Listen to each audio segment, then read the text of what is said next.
27 अध्यायको 10 पदलाई पढ्नु त।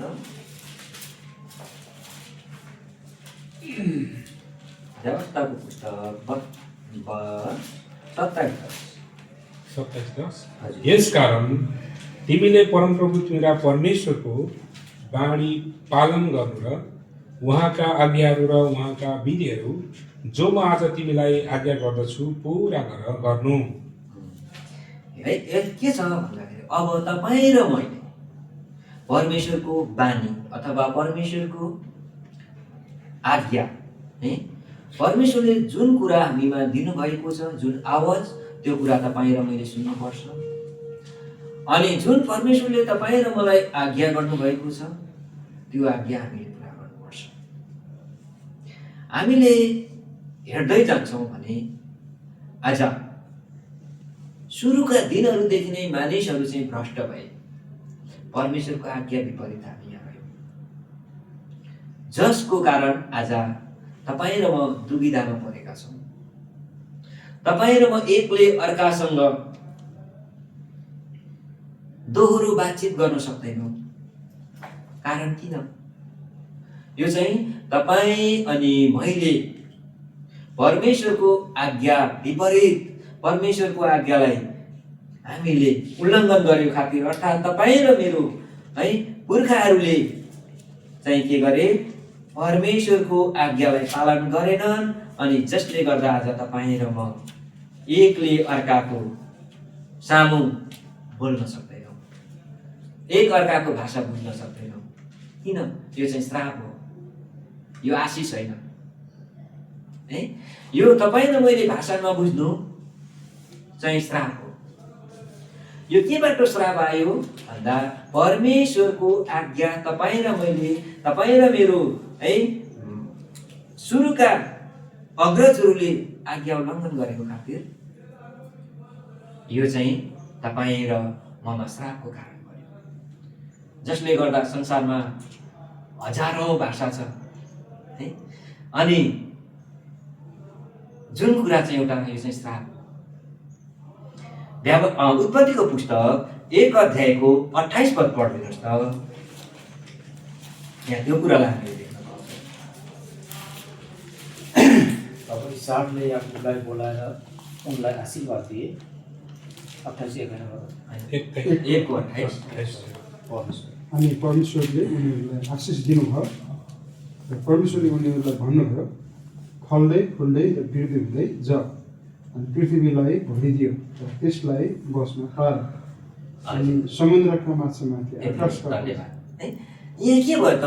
फल्दै फुल्दै वृद्धि हुँदै जाऊ र पृथ्वीलाई भरिदियो भनेर पहिले नै परमेश्वरले आशिष दिनुभयो र आज्ञा गर्नुभयो। जुन बानी तपाईँ र ममा बोलियो,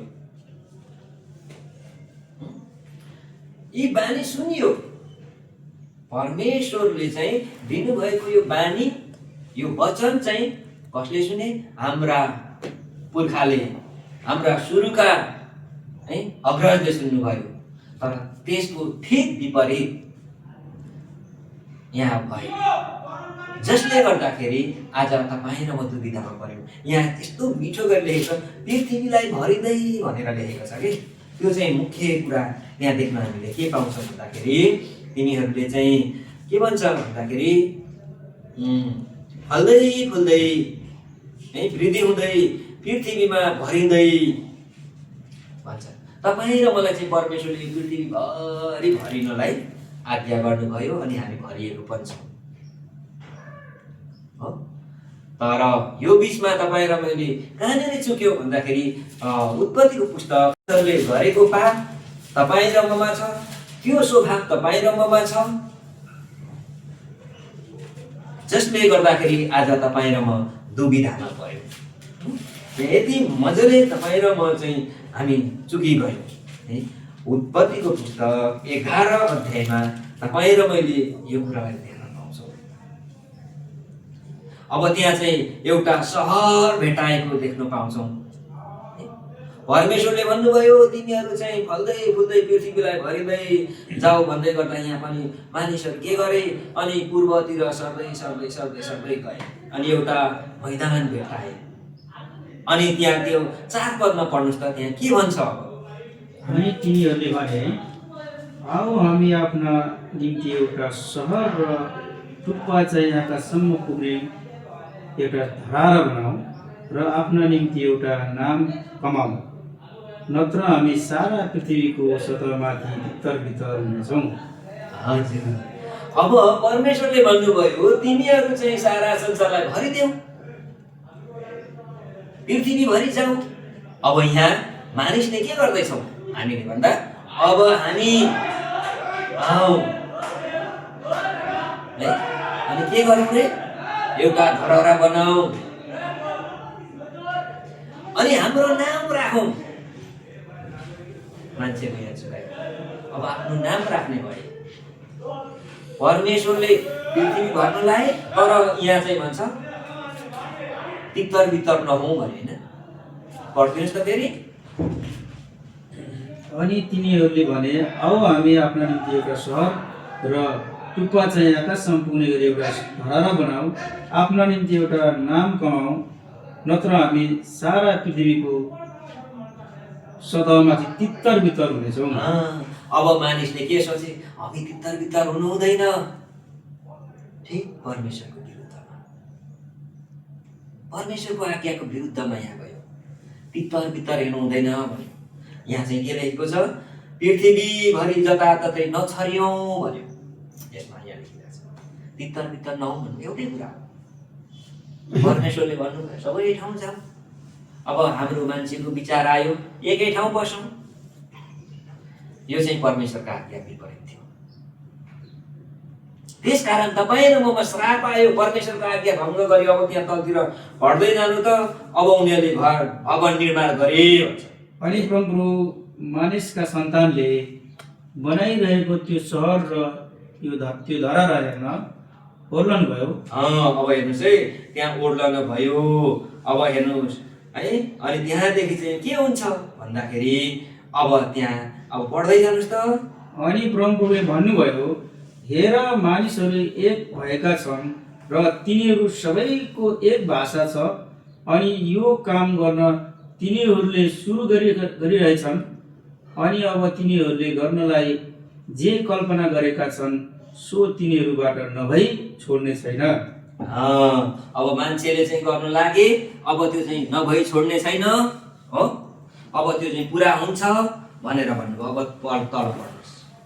आओ हामी तल जाउँ र त्यहाँ तिनीहरूको भाषा खलबल पारिदिउँ र तिनीहरूले एक अर्काको बोली नबुझुन्। अब हेर्नुहोस् श्राप। यो भाषा छ नि, हामी एकले अर्काको भाषा नबुझ्नुको कारण योभन्दा पहिले चाहिँ एउटै भाषा थियो, एकै भाषामा मान्छे बोल्थ्यो, जति थियो एउटै भाषा थियो। यो चाहिँ जब परमेश्वरको आज्ञा भङ्ग गर्यो मानिसले, अनि त्यसपछि चाहिँ आज यहाँ भाषा खलबल पारियो। परमेश्वरले भन्नुभयो भाषा खलबल पारियो। 8 पद पढ्नुहोस्। अनि परमप्रभुले तिनीहरूलाई त्यहाँबाट सारा पृथ्वीको सतहभरि तितर-बितर पारिदिनु भयो र तिनीहरूले त्यो सहर बनाउन छोडे। हेर्नुहोस् त किन तितर बितर भयो त? फेरि परमेश्वरले त जसरी पनि आफ्नो वचनलाई पुरा गर्नुहुन्छ, परमेश्वरले चाहिँ आफ्नो आज्ञालाई चाहिँ पुरा भएको चाहनुहुन्छ, उहाँको बानी चाहिँ पुरा हुनुपर्छ। यहाँ भन्नुभएको थियो है, सारा पृथ्वीमा लाई चाहिँ भरिदेऊ भनेको थियो, मान्छेले भर्न चाहेको थिएन। फेरि यहाँ चाहिँ परमेश्वरले तितर बितर पारिदिनु भयो। 9 पद पढ्दिनुहोस्। यसै कारण त्यसको नाम बाबेल राखियो, किनभने त्यहाँ परमप्रभुले सारा संसारको भाषा खलबल पार्नुभयो। अनि त्यहाँबाट परमप्रभुले तिनीहरूलाई सारा पृथ्वीको सतहभरि तितर बितर पारिदिनु भयो। यहाँ हेर्नुहोस् त, तितर बितर पारिदिनु भयो। त्यो समयसम्म चाहिँ एउटै भाषा थियो, सबैले बुझ्ने गर्थ्यो। यहाँ माथि हामीले 7 पदमा पढ्दाखेरि यहाँ थाहा पाउँछौँ, किनभने है अब तिनीहरूसँग चाहिँ भाषा खलबल पारिदिउँ भनेको छ हो। यहाँ चाहिँ त्यतिखेर एउटै भाषा थियो। 6 पदमा पढ्नुहोस् त, एउटै भाषा भन्छ। अनि परमप्रभुले भन्नुभयो, हेर मानिसहरू एक भएका छन् र तिनीहरू सबैको एक भाषा छ। एउटै भाषा थियो हामी सबै मानिसको। यदि परमेश्वरको आज्ञा भङ्ग नगरेको हुन्थ्यो भने आज तपाईँ र मलाई यो दुविधा हुँदै थिएन। आज यो दुविधामा छौँ, यो चाहिँ श्राप हो। त्यस कारणले गर्दा अब तपाईँ र मैले पनि यी कुरालाई अब पाएका छौँ, परमेश्वरको आज्ञालाई फेरि पाएको छौँ, हामीले यो सुधारको मौका हामीले पाएका छौँ। अब हामीले खलबलिएको भाषा त छँदैछ, यसलाई हामीले सुधार गर्न सक्दैनौँ, तर अब अर्को गलतहरू जो कुरा परमेश्वरले तपाईँ र मलाई आज्ञा दिनुभएको छ आज बाइबलमा, ती कुराहरू चाहिँ तपाईँ र मैले गर्नुपर्छ। जो परमेश्वरले दिनुभएको आज्ञाभन्दा विपरीत तपाईँ र मैले आफ्नो सोच र विचार अनुसार चल्छौँ भने नि त्यो चाहिँ गलत हो, त्यो चाहिँ श्रापमा परिणत हुन्छ। अहिले मण्डलीमा के भन्छ, मलाई विचार आयो त्यस कारणले मैले यो काम गरेँ, मलाई त यस्तो विचार आउँदैछ यो काम गरौँ है, यो चाहिँ गलत कुरा हो। यदि तपाईँ र म प्रभुमा पक्का जिउँछौँ भने परमेश्वरको आज्ञा अनुसार, परमेश्वरले चाहिँ यो भन्नुभएको छ, तपाईँ र मैले यो काम गर्नु भन्नुभएको छ, त्यसकारण तपाईँ र म यो वचन अनुसार यो काम गरौँ है भनेर तपाईँ र मैले एकअर्कामा सल्लाह गर्नुपर्छ, एकले अर्कालाई उत्साह दिनुपर्छ। तर आज तपाईँ र म धेरैले भन्छौँ, मलाई चाहिँ मेरो यो विचार आयो कि मेरो आत्माबाट, यसो गरौँ है, के बता नाम आफ्नो, जसले गर्दाखेरि तपाईँ र म परमेश्वरको आज्ञाभन्दा टाढा भयौँ, परमेश्वरको बानी सुनाउन चाहेनौँ। मेरो विचार आयो भनेपछि त्यो बानी चाहिँ आफ्नो विचार प्रकट भयो, परमेश्वरको बानी भएर यहाँ चाहिँ भन्छ परमेश्वरको बानी सुन भनियो। तर अब चाहिँ तपाईँ र मैले चाहिँ के गर्दैछौँ, आफ्नो बानी आफ्नो नाम, यहाँ भने नि तिनीहरूले भने कि अरे हाम्रो नाउँ राखौँ भन्छ। मानिसले आज यो संसारमा तपाईँ र मैले आफ्नो नाम राख्नु चाहँदा, परमेश्वरको आज्ञा विपरीत काम गर्दा, परमेश्वरको आज्ञालाई उल्लङ्घन गर्दा चाहिँ तपाईँ र मैले मृत्यु नभोगे पनि यस्तै खालको सतावटहरू हुनुपर्छ। कति दुःखको कुरा। यदि त्यतिखेर आफ्नो नाम राख्नु नचाहेर पृथ्वीमा परमेश्वरको आज्ञालाई पालन गर्दै सबै मानिसहरू भरिएको भए विश्वमा तपाईँ र मलाई कुनै पनि ठाउँमा जाँदाखेरि अर्को त्यो अनुवाद गर्नेको आवश्यकता थिएन, अनुवादकको आवश्यकता थिएन। कति शर्ममा पर्छौँ है हामी भाषाको कारणले गर्दाखेरि, शर्ममा पर्छौँ, दुविधामा पर्छौँ। यो चाहिँ श्राप किन आयो? परमेश्वरको आज्ञा तपाईँ र मैले पालन नगरेको कारणले गर्दा। यस्ता कुराहरू तपाईँ र मैले जान्नुपर्छ। अब जसरी आज यो कुरा तपाईँ र मैले भोगिरहेको छौँ, अब तपाईँ र मैले अर्को गल्ती गर्नु हुँदैन। जुन कुरा परमेश्वरले तपाईँ र मसँग सबै कुराहरू प्रबन्ध गरिदिनु भयो नि, हाम्रो चाल चलन स्वभावहरू परिवर्तन गर्ने, फेरि पनि तपाईँ र मैले आफ्नो चाल र चलन स्वभावलाई परिवर्तन गरेर परमेश्वरको आज्ञालाई पालन गर्नुपर्छ।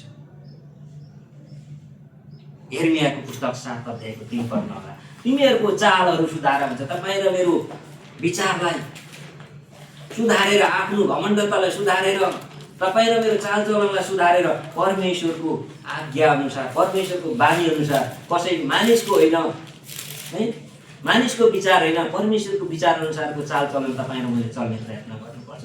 यिर्मयाको पुस्तक 7को 3 पदमा हुनसक्छ, हेर्नुहोस् त त्यहाँ, इस्राएलका परमेश्वर सेनाहरूको परमप्रभु यसो भन्नुहुन्छ, हजुर आफ्ना चालहरू र आफ्ना कामहरू सुधार, अनि म तिमीहरूलाई यस ठाउँमा बस्न दिनेछु। अब तपाईँ र मैले चाहिँ के गर्नु पर्यो? आफ्नो चाल, आफ्नो कामलाई सुधार्नु पर्यो। के कसरी? परमेश्वरको वचन सुनेर, परमेश्वरको बानी सुनेर तपाईँ र मैले आज यो चाहिँ गर्नुपर्छ। हुन्छ, त्यही हामीले पढौँ त, व्यवस्था 27:10 पढेर हामी राखौँ है।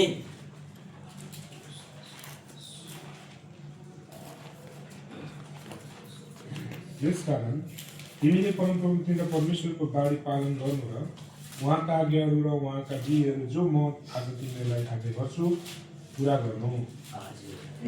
अब तपाईँ र मैले चाहिँ परमेश्वरको बानी सुन्नुपर्छ, परमेश्वरको वचन सुन्नुपर्छ, परमेश्वरको मनन है, वचनलाई मनन गर्नुपर्छ हो। अनि जुन कुरा परमेश्वरले तपाईँ र मलाई पवित्र शास्त्र बाइबलमा दिएको आज्ञा छ त्यो अनुसारको जीवन जिउनुपर्छ।